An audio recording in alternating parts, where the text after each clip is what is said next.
آپ نے فرمایا پھر بھی ایک بندہ کہنے لگا اتنی نیکی کر سکتا ہوں کہ میں تمہیں ان کا دروازہ دکھا سکتا ہوں۔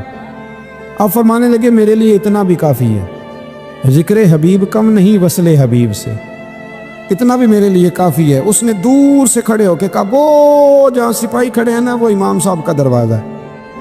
شاہ بقی الدین صاحب کہتے ہیں میں نے کہا تو اب جا، اب دیکھنا میں علم کیسے حاصل کرتا ہوں، صبر دیکھو، استقامت دیکھو، حوصلہ دیکھو۔ آپ فرماتے ہیں کہ میں نے نا اپنے سر سے ٹوپی اتار کے کسی کو دے دی اور بال میں نے بخیر ڈالے سارے، ایک جگہ سے دو جگہ سے کرتا میں نے پھاڑ لیا، ہاتھ میں نا میں نے پیالہ پکڑ لیا مانگنے والا، تینوں لب دیا آپ گواچے۔ میں نے نا پیالہ پکڑ لیا ہاتھ میں مانگنے والا، اور جس گلی میں امام صاحب کا گھر تھا نا پہلے کونے پہ صدا لگائی 1 دینار کا سوال ہے۔ کہتے 1 دینار ملا، پھر دوسرے دروازے پہ آیا، 1 دینار ملا، پھر تیسرے دروازے پہ آیا، مجنو بن کے وچ بازاراں کدی ککھاں وانگ رلائے تے کدی کہایا کنبا سارا سر نیزے اتے چڑھائے، سجنا یار مناؤن دی خاطر اساں کی پیس بٹائے۔ فرماتے میں نا مانگنے والا، بھکاری بن کے مانگنے والا، میں امیر باپ کا بیٹا تھا پر میں مانگنے والا بن گیا۔ میں نے پھٹے پرانے کپڑے، ایک دروازے پہ 1 دینار، امام صاحب کا بھی دروازہ آیا، کہتے میں نے صدا دی 1 دینار چاہیے تھا، کہتے امام احمد بن حنبل دروازے تک آئے، اور جب میرے پیالے میں کاسے میں دینار ڈالنے لگے تو میں رو پڑا۔ میں نے کہا میرے محبوب کریم کی حدیثوں کے وارث اور جانشین، میں تو کہاں سے چلا ہوں، تجھ سے حدیث سیکھنے آیا ہوں، مجھے خیرات نہ دے، مجھے میرے مصطفیٰ کی 2 حدیثیں پڑھا دے۔ تو کہتے ہیں شیخ کی آنکھوں میں، امام صاحب کی آنکھوں میں آنسو آ گئے، فرمانے لگے یار میں بھی سوچ رہا تھا اسٹوڈنٹ ہی کوئی نہیں، کس سے حبیب کی باتیں کروں، آج تو پڑھا دوں گا تو کل کیسے آئے گا۔ عرض کی حضور جب تک آپ جیل میں رہیں گے میں بھکاری بنا رہوں گا۔ مانگنا جو ہے نوکر کی تے نخرا کی، جب لینا جو ہے تو ختم ہو گئی بات، پیالہ سیدھا رکھیں گے۔ آپ فرماتے ہیں کئی مہینے، 1 2 4 دن نہیں، کئی مہینے میں ہاتھ میں نہ پیالہ لے لیتا اور گلیوں میں گھومتا۔ 1 دینار کا سوال ہے، استقامت، صبر، حوصلہ۔ آپ فرماتے ہیں امام احمد بن حنبل کا دروازہ آتا تو وہ 1 دینار بھی روز دیتے اور حدیثیں بھی روز ہی پڑھاتے۔ آپ فرماتے ہیں کہ پھر وقت بدل گیا، پھر حالات تبدیل ہو گئے، بادشاہ چلا گیا اور نیا آ گیا۔ فرماتے ہیں وہ امام صاحب کا عقیدت مند تھا، اس نے مدرسہ بڑا بنا کے دیا، اس نے مسند بچھا کے دی۔ پہلے دن جب امام صاحب مسند حدیث پر جبہ پہن کر، امامہ باندھ کر، خوشبو لگا کر ممبر پر بیٹھے حدیثیں بیان کرنے، فرماتے ہیں جب میں آیا نا سامنے تو میں انہیں دیکھ کے رو پڑا، وہ مجھے دیکھ کے رو پڑے۔ فرماتے ہیں انہوں نے کہا رستہ چھوڑ دو، اسے آگے آنے دو۔ جب میں آگے آیا تو امام صاحب فرمانے لگے پہلے بھی بڑا پڑھایا تھا، اب بھی زندگی بھر پڑھاؤں گا، پر جس صبر اور استقامت سے تو نے پڑھا ہے، جو مزہ ان دنوں میں آیا ہے شاید دوبارہ کبھی نہ۔ تھوڑا حوصلہ پیدا کرے، تھوڑا استقامت کا مظاہرہ کرے، تھوڑا سا نا وہ حضرت خواجہ نظام الدین صاحب سے ایک شخص نے آ کے کہا تھا میرا پیر کامل نہیں تو میں نے بدلنا ہے، فرمایا شریک قباحت تو کوئی نہیں؟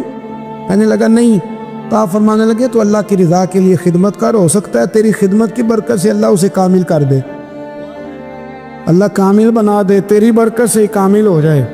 تھوڑا استقامت کا ماحول بنائیں۔ میں اس زمانے میں جو سب سے زیادہ کمزوری محسوس کرتا ہوں لوگوں کے اندر، یہ ہے کہ تدبر نہیں، حوصلہ نہیں۔ ایک بت ہوتا ہے میری ذات کا جس سے میں ساری زندگی باہر نہیں نکل پاتا۔ میں کہتا ہوں جو میں کہہ رہا ہوں وہ ہونا چاہیے، جو میں چاہ رہا ہوں وہ ہونا چاہیے، جو میری خواہش ہے وہ ہونا چاہیے۔ ایسا نہیں ہوگا، خواہشیں آپ کریں گے، چاہتے آپ کریں گے، پر پوری اللہ اپنی حکمت سے کرے گا، پورا اللہ اپنی۔ میرے نبی کریم علیہ السلام نے ایک دعا مانگی تھی، اللہ میری امت لڑے نہ، تو رب کریم نے کہا محبوب یہ دعا مجھ سے مانگے ہی نہ۔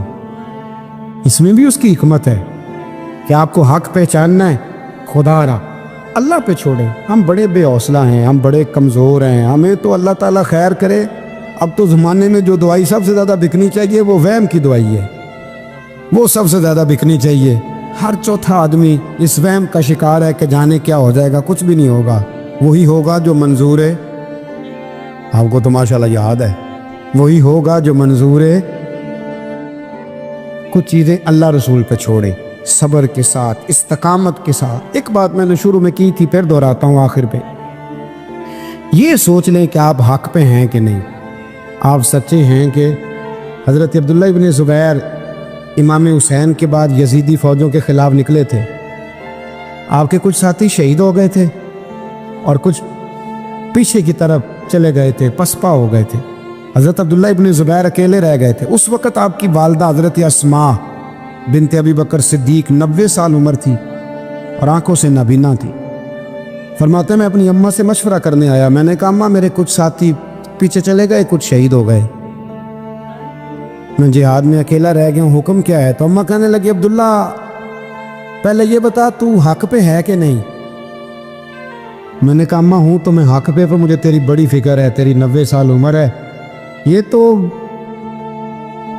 میرے جو مقابلے والے ہیں یہ تو بڑے سخت گیر لوگ ہیں، میری لاش کے ٹکڑے ٹکڑے کر دیں گے، تو برداشت کر لے گی؟ تو حضرت اسماء نے پتہ کیا دلیرانہ جواب دیا تھا کہ بیٹا بکرے کو تکلیف صرف ذبح ہوتے وقت ہوتی ہے، جب اس کی کھال اتارتے ہیں پھر اسے کوئی تکلیف نہیں ہوتی، جب اس کے ٹکڑے ٹکڑے کرتے ہیں اسے کوئی تکلیف ہے۔ تو کہا بیٹا حوصلے کے ساتھ رہنا، صبر کے ساتھ رہنا، اگر تو حق پہ ہے پہلے یہ دیکھ لے، اگر آپ حق پہ ہیں، اگر نہیں تو توبہ کر کے حق پہ آئیں، اور اگر آپ حق پہ ہیں تو پھر آپ یہ ذہن بنا لیں کہ حالات بدلیں گے اور جو آپ کا نظریہ ہے وہ غالب آ کے رہے گا۔ اگر آپ حق پہ ہیں تو پھر اللہ آپ کو توفیق دے گا، لیکن زندگی میں ان چیزوں سے بچیں۔ امام اعظم کے خلاف سازش رچی گئی، امام صاحب رحمۃ اللہ تعالیٰ علیہ کے پاس ایک بی بی دوڑی، حضور مسئلہ پوچھنا، آپ عورتوں سے ملا نہیں کرتے تھے، میں نے سوال کرنا ہے جی، جلدی جلدی سے اندر آ گئی۔ عورت جیسے ہی اندر داخل ہوئی باہر شور ہو گیا، امام صاحب کے پاس عورت ہے، اس نے بھی شور کر دیا کہ معاذ اللہ ثم معاذ اللہ، 10 درازی کیا امام اعظم۔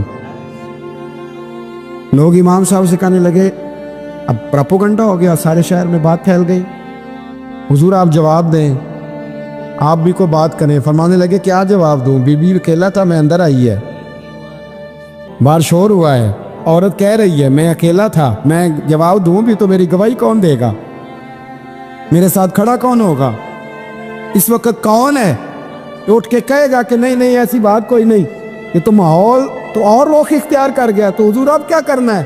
تو آپ فرمانے لگے کرنا کیا ہے، میں کوئی لاوارث ہوں، رب رسول کا ماننے والا ہوں، میں فیصلہ اپنے اللہ پہ چھوڑتا ہوں، وہ بھی تو عدالت ہے نا۔ مصیبت یہ ہے کہ میں اور آپ سارے فیصلے خود کرنا چاہتے ہیں، حالانکہ خود کچھ فیصلے چھوڑ دینے چاہیے، وہی ہو تو بہتر ہے۔ فرمایا اللہ رسول پہ چھوڑتا ہوں، ختم ہو گئی بات، اب میں دلیل دوں گا بھی تو میری سنے گا کون؟ اس طرح کے ماحول میں کئی دفعہ آپ دلیل دیتے بھی ہیں تو کوئی سننے کو تیار ہے، کہ وقت فیصلے کرتا ہے، کون سنے گا؟ فرمایا بس ٹھیک ہے، لے گئے پکڑ کے کوتوال کے پاس، تھانے میں بند کر دیا، اتنا بڑا امام ہے تھانے میں بند ہے، عورت بھی باہر بٹھا دی گئی، امام صاحب نے اس سے کوئی ڈسکس نہیں کی۔ جب اندر تشریف لے گئے سپاہی 2-3 کڑے تھے، امام صاحب او ہو رب کریم کے بندوں کا وہی طریقہ، امام صاحب نے وضو کے لیے پانی مانگا اور پھر امام اعظم نے نفلوں کی نیت باندھی اور 2 رکعتیں پڑھ کے کہنے لگے مالک عزتیں بھی تیرے پاس ہیں، ذلتیں بھی تیرے پاس ہیں، تو جس حال میں ابو حنیفہ کو رکھے گا مجھے شکوہ کوئی نہیں، میں تیری رضا پہ راضی ہوں، جیسے تو چاہے میں راضی ہوں تیری رضا پہ۔ امام صاحب دعا مانگ رہے تھے تو آنسو ہاتھوں پہ گر رہے تھے، آنا کبھی مصلی بھی آباد کریں، آنا کبھی دنیا کو تو دکھڑے بڑے سنا لیے، آنا 2 رکعتیں پڑھ کے روئیں رب کی بارگاہ میں، محبوب کا وسیلہ پیش کریں، آنا اسے بھی تو منائیں۔ امام صاحب کے آنسو گرنے لگے، سپاہی بھی پریشان تھے، وہ بی بی نہ خود ہی اٹھی اور امام صاحب کے قریب گئی، کہنے لگی پہلے مجھے دنیا والے کہتے تھے اب میں سمجھ گئی ہوں آپ تو رب کریم کے نیک بندے، اب نہ روئے، سویرے جانا ہے نا قاضی کی عدالت میں، تو میں سویرے گواہی دوں گی کہ میں نے جھوٹا الزام لگایا تھا، آپ ناراض نہ ہوں۔ امام صاحب فرمانے لگے اس سے نہیں بات بنے گی، اگر تو نے کچھ کرنا ہے تو جو میں کہتا ہوں وہ کر۔ امام اعظم تھے نا، جو میں کہتا ہوں وہ کر۔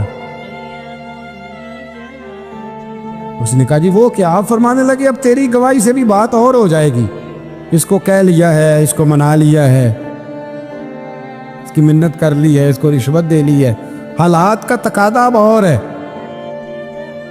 اب اس کا جواب بھی کچھ اور ہی ہے۔ با پردہ عورت تھی، برقعے میں لپٹی ہوئی، اس کو گھر بھیج دیا۔ وہ کوتوال سے کہنے لگی میں بیمار ہوں، مجھے چھٹی دے دو، سویرے آ جاؤں گی۔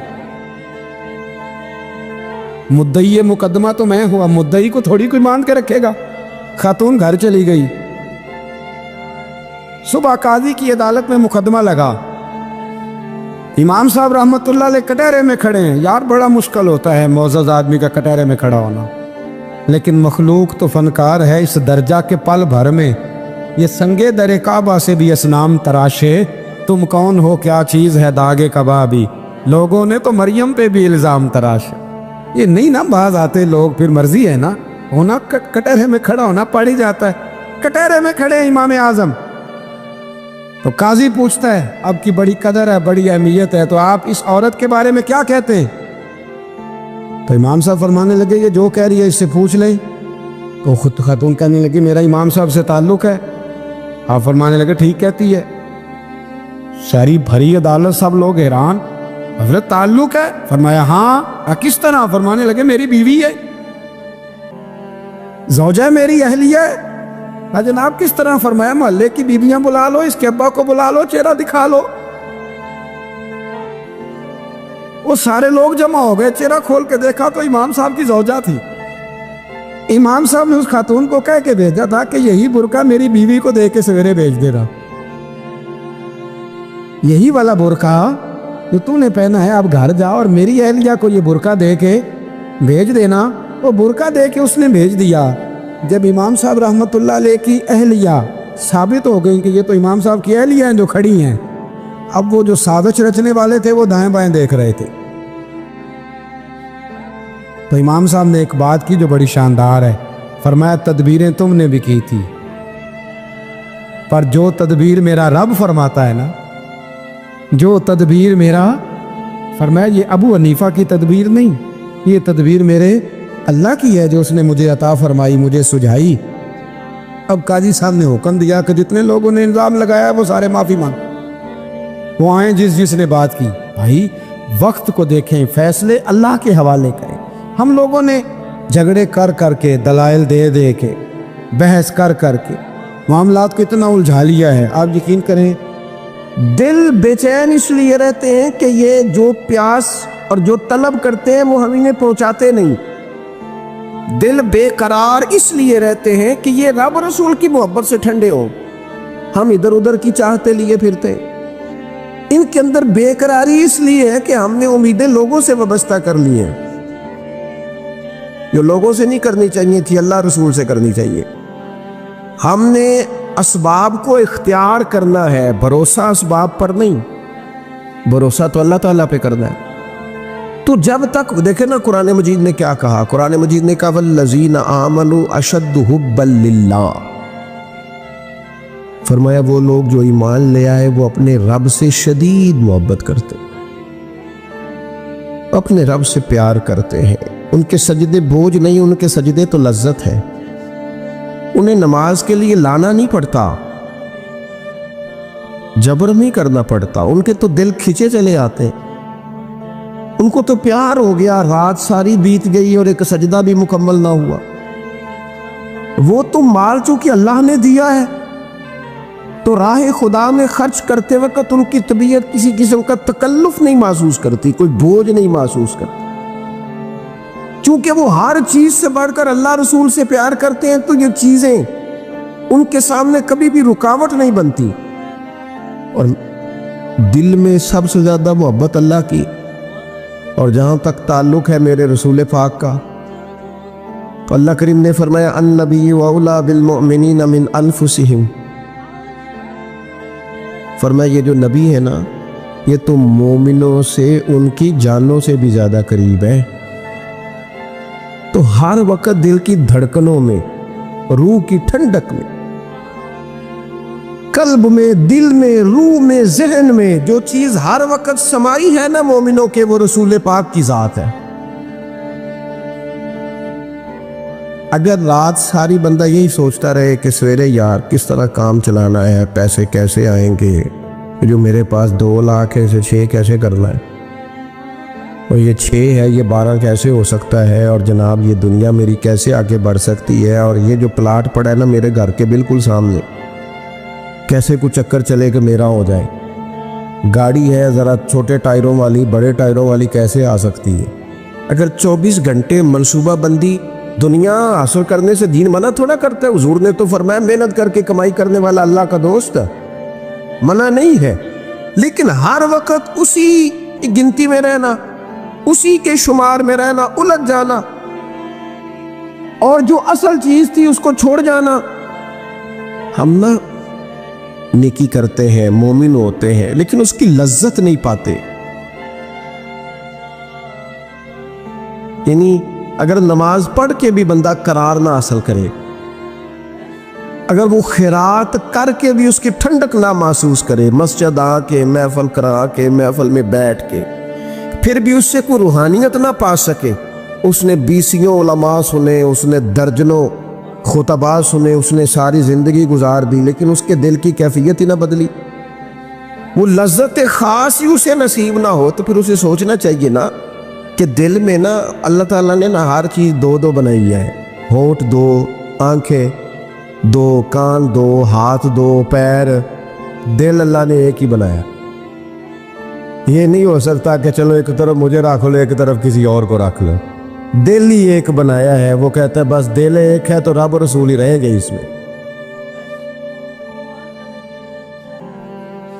میں ادھر ادھر کی چاہتے نہ لے آنا جب تک دل کے اندر پوری طور پر اللہ رسول کی. بخاری مسلم میں حدیث ہے، نبی پاک علیہ الصلوۃ والسلام نے فرمایا اگر تم چاہتے ہو نا تمہیں ایمان کی لذت نصیب ہو، آپ زیادہ غور کریں میری بات پر.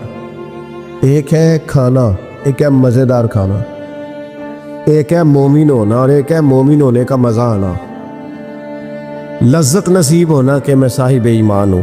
فرمایا اگر تم چاہتے ہو کہ تمہیں ایمان کی لذت نصیب ہو، یہ حدیث آپ نے بھولنی نہیں، بخاری مسلم میں، اگر چاہتے ہو کہ ایمان کی لذت نصیب ہو تو 3 کام کرو. یا رسول اللہ صلی اللہ تعالی علیہ وسلم کون کون سے؟ حضور فرمانے لگے پہلا کام یہ کرو کہ ہر چیز سے بڑھ کر اللہ رسول سے محبت کرو. لیکن یہ نیرا نعرہ نہیں لگانا، یہ غور کرنا ہے، پیسوں پر اچھی طرح غور کر کے سوچ لینا ہے کہ پیسے زیادہ پیارے ہیں کہ اللہ رسول. یہ غور کر لینا. یہ جو جھوٹی ہے نا کہ بت بنائے ہوئے نا، میری عزت، میری برادری، میری افسری، میرا قبیلہ، میری کرسی، یہ غور کر لینا ہے کہ کرسیاں زیادہ پیاری ہیں، اقتدار زیادہ پیارا ہے کہ اللہ رسول. ایک طرف رسول اللہ کی شریعت اور ایک طرف تیری برادری کے رسم و رواج، لیکن شادی والے دن رسم و رواج جیت گئے. کدھر گئی تیری محبت رسول؟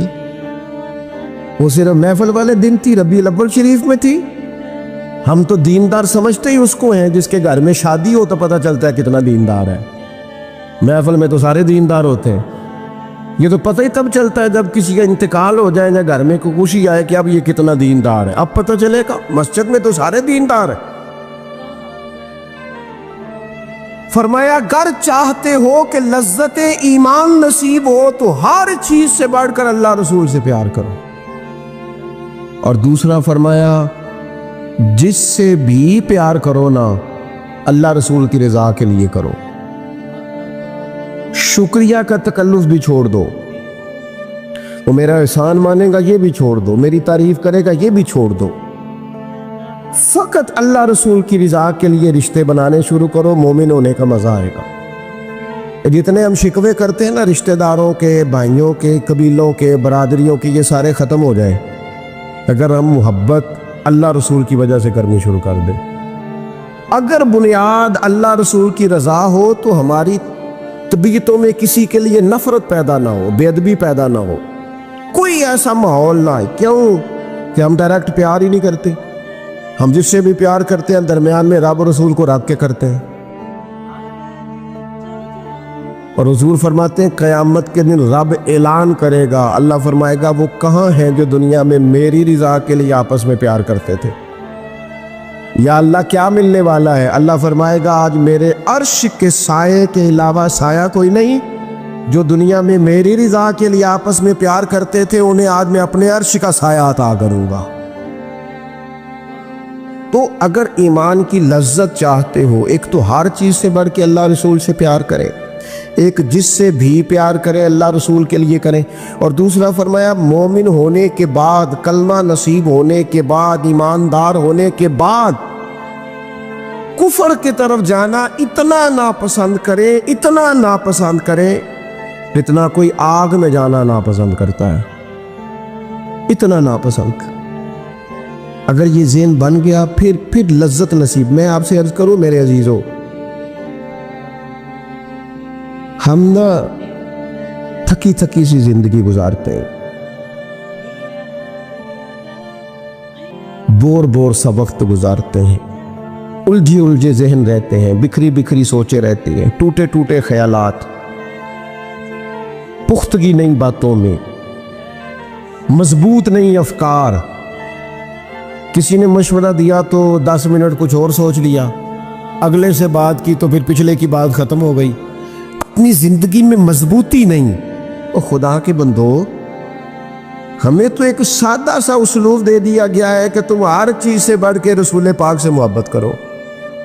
تو جب پوری طرح وہ محبت نصیب ہو جائے گی، جب پوری طرح وہ چاہت مل جائے گی، جب پوری طرح وہ خلوص نصیب ہو گیا، للہیت مل گئی، اللہ رسول کی بارگاہ نصیب ہو گئی، آپ یقین کریں حضور کی محبت بندے کو پکا کر دیتی ہے، اس کی سوچوں کو مضبوط کر دیتی ہے، اس کے اندر استقامت لاتی ہے رسول اللہ کی محبت، انسان طاقتور ہو جاتا ہے۔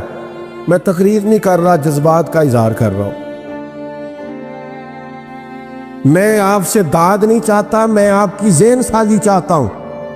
آپ بھلے میری بات پر کوئی سبحان اللہ ماشاءاللہ نہ کہے، لیکن میرے درد دل کو سمجھے میں کیا کہنا چاہتا ہوں۔ دوستو، حضور کی محبت مضبوط کرتی ہے، مضبوط، طاقتور کر دیتی ہے۔ نہ سمجھ آئے تو سیدنا بلال سے پوچھ کے دیکھو، مار پڑتی جاتی ہے، محبت طاقتور ہوتی جاتی ہے، تانے ملتے جاتے ہیں، محبت مضبوط ہوتی جاتی ہے۔ نہ سمجھ آئے تو سیدنا سلمان فارسی سے پوچھو، سالوں بیت گئے، ڈھونڈتے، تلاش کرتے، آتے حضور کی بارگاہ میں حاضری دیتے، غلامی کرتے، کہاں سے چلے کہاں پہنچے۔ اگر نہ سمجھ آئے تو حضرت خبیب سے پوچھو، نہ سمجھ آئے تو بدر میں جا کے شہید ہونے والوں سے پوچھو یہ محبت کتنا طاقتور کرتی ہے۔ حضرت انس بن نضر سے پوچھو میدان احد میں کہ یہ محبت افکار کو زندہ کرتی ہے، روح کو تازہ کرتی ہے۔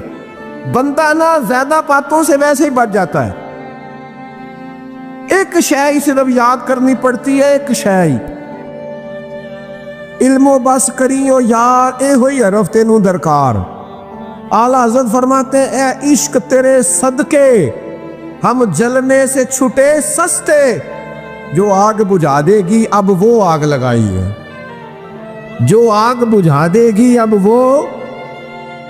اور پھر اعلیٰ حضرت فرماتے ہیں کہ یاد رکھنا جان ہے عشق مصطفیٰ، روز فضوں کرے خدا، اور جس کو ہو درد کا مزہ، جس کو ہو درد کا مزہ، ایک ہوتا ہے شفا کا مزہ، ایک ہوتا ہے بیماری کا مزہ۔